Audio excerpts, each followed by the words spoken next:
L'été s'est endormi au bord des routes blanches. Les dernières vagues meurent au creux de leurs yeux. Un vent plus fin, plus clair caresse les branches et dépose sur les toits la poussière d'or des heures.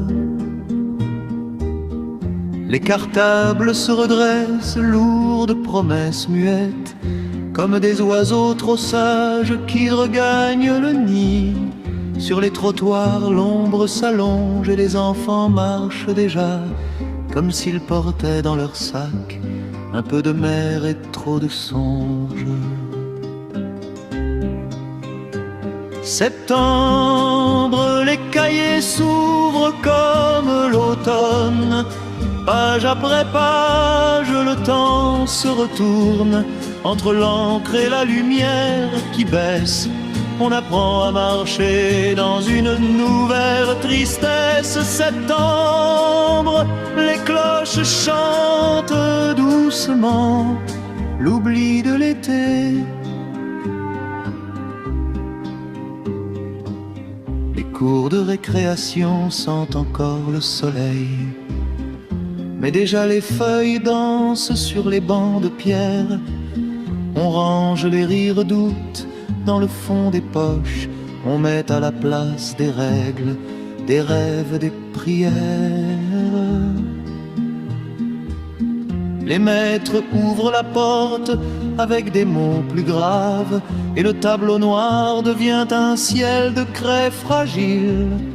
Les crayons sentent le bois neuf, les cahiers le silence blanc, et quelque part, très loin, une vague continue de battre sans que personne ne l'entende.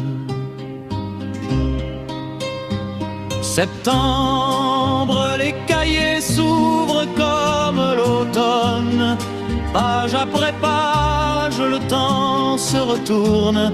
Entre l'encre et la lumière qui baisse, on apprend à marcher dans une nouvelle tristesse. Septembre, les cloches chantent doucement l'oubli de l'été.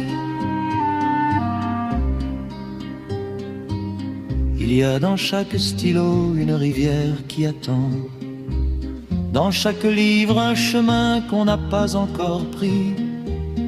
On laisse derrière soi les nuits sans fin de juillet pour entrer un peu tremblant dans le grand livre gris.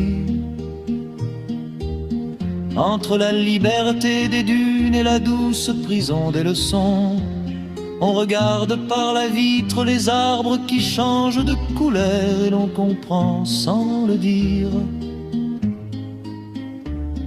que l'on change avec eux.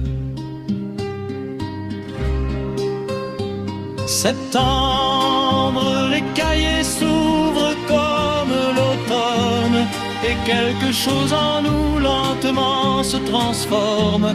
Entre l'encre et la lumière qui baisse, on apprend à aimer cette douce tristesse. Septembre,